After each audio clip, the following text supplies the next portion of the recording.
Okay.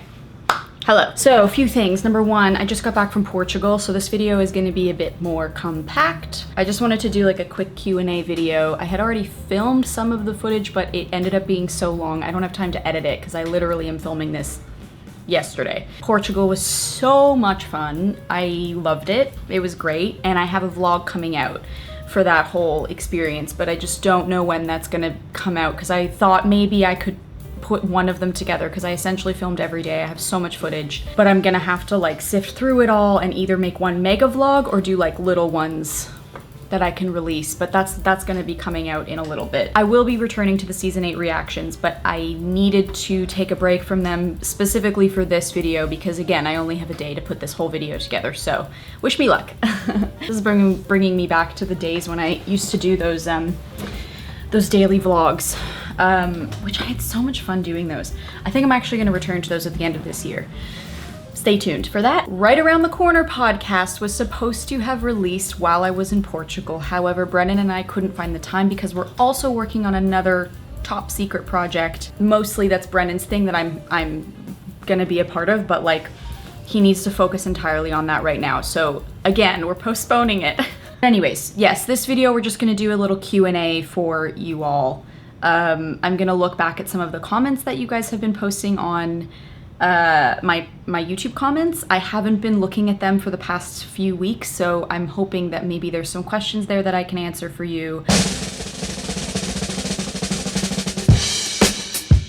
Oh yeah, some people were saying you couldn't open the Cameo page that I had linked. I don't know why that is, so I'm gonna link it again below here, and could you just tell me if you can open it? Or if you can't, because maybe it's like, it's not in your country kind of thing, like maybe that's what it is. If you could, try and open the Cameo link down below. If you can open it, let me know that you can open it and where you're from. And also, if you can't open it, let me know that you can open it and where you're from. Even though I only discovered the show a few years ago and I'm a bit older than the target audience, I'm a huge fan of the show and of you. I thought you did a fantastic job. I wonder what it was like to be romantically involved in the show with a cast member you're just friends with. It was very weird for me because at the time I had no experience doing that and I didn't know how to kind of like, I didn't know how to like cross that line with someone and then also set the boundaries as well. So it was a weird thing, like, in terms of being able to go there with someone and then have that be part of the work and then your personal life is something else. Like that was my challenge, I think, during that time was like, okay, we're now crossing this line, but yet we're also friends. I had to like compartmentalize the two. You know, it was very weird for me is the best way I can describe it. Okay, someone commented this. Are you still friends with Britt? If so, would be so cool if we could see her on the channel. I am Britt. So I don't know if that's like if that's just like a typo or something, or if you genuinely thought that I wasn't her, but I am her. I would love for you to react to a dance I believe is called Flying. I think that's the one, that's the duet, I think, the jlEMO duet, was with that white dress. That dance I remember being very emotional for me, and I had a hard time with that one because I was tapping into an emotional place that I didn't really know how to get out of at the time, which is a bad mistake. So I was like kind of stuck in it for a while. And I remember that being really challenging. But yeah, I would be interested to look back on that. Oh, I just realized the ISO on this is way too high. That's better. A lot of people are asking if I'm still friends with a lot of the cast on The Next Step. And I wanted to kind of talk about this a little and say that like, it's kind of like going to high school or college where like you're friends with people, or you're friends with a group of people and you're spending a lot of time together. So it's like, you're naturally just gonna connect with those people or not connect and just deal with it or whatever. And then eventually you go your separate ways and you start developing your life outside of that experience. So no, I'm not really friends with a lot of the people from the cast anymore because we've all sort of went our separate ways, and we are very much the same people but different slightly. And I think that, you know, if I ever see people from the cast, it's like sometimes we click right away, sometimes it's like, oh my gosh, no time has passed, and sometimes it's like, oh, we don't vibe anymore. And I'm not gonna say with who, but it's like that's just the natural, that's just naturally how it is. So it really depends.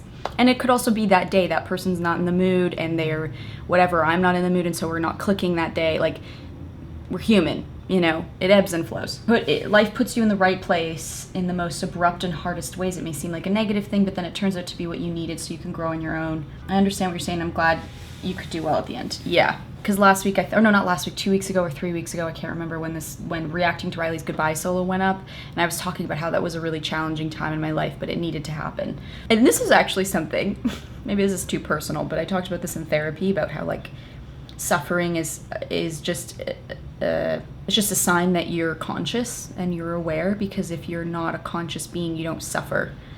So, like, this chair doesn't really suffer as far as we know, and so that means that we don't really consider it to have human rights. Maybe too deep for this supposed to be upbeat Q&A, but it's an interesting thought experiment of, like, what is consciousness. I could watch an entire video of just your cat doing things. Me too. Sometimes when I film my vlogs, and I will get a lot of footage of Sobble. Speaking of Sobble, he's literally in the litter right now if you can hear him. And he's just so compelling because cats don't perform for you.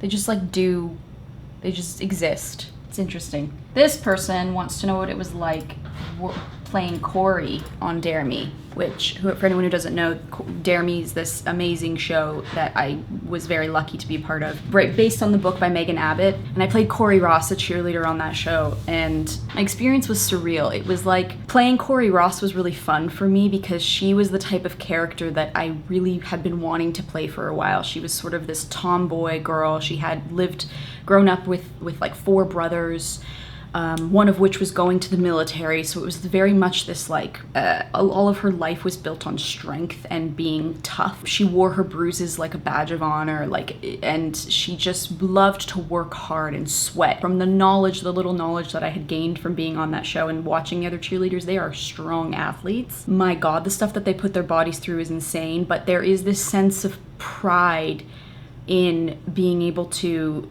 condition your body in such a way to be able to do these fantastic, amazing tricks, and it takes years to master them.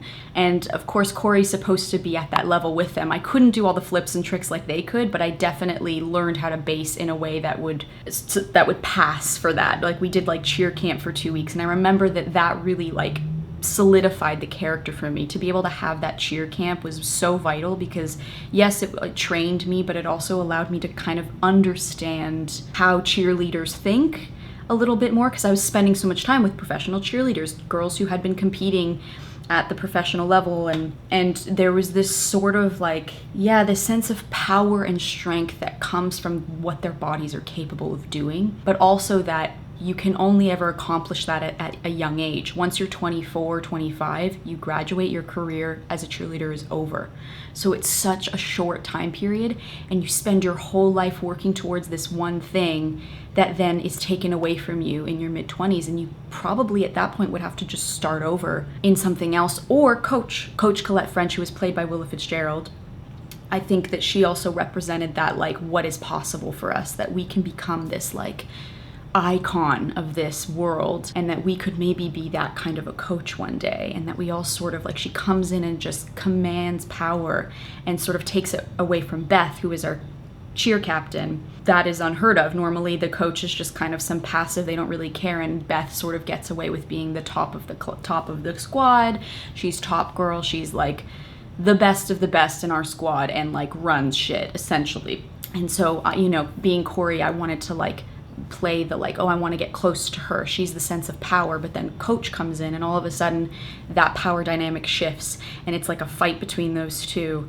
And Addie is sort of like the through line in between, the narrator that takes us into the story. And I just felt like I was learning so much, and I was really challenged. And I also loved playing a cheerleader because it encompassed everything that I loved about dance. Like, the similarities were so strong that it was easy for me to tap into this character, to tap into Corey, because of the sort of training that's involved. And I would treat dance training the same way that those cheerleaders treated their training, with just, like, severe dedication and intense hard work ethic, and the respect for the art form and the craft of it, as well as the strength building and feeling powerful when your body is in that shape and your body is capable of doing things that not everybody's capable of doing. Like, that notion created power for me. It's funny, I still have this. They spelt Corey's name wrong, but I got to be on the table read one day, I think, because my character wasn't a big character in that show, but I think I got to be in the table read for like the last episode,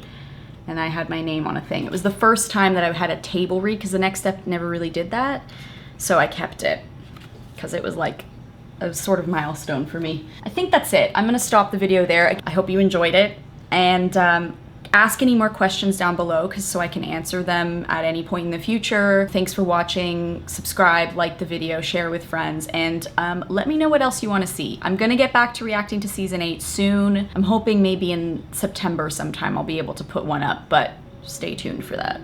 Okay, bye. Thanks for watching. Bye.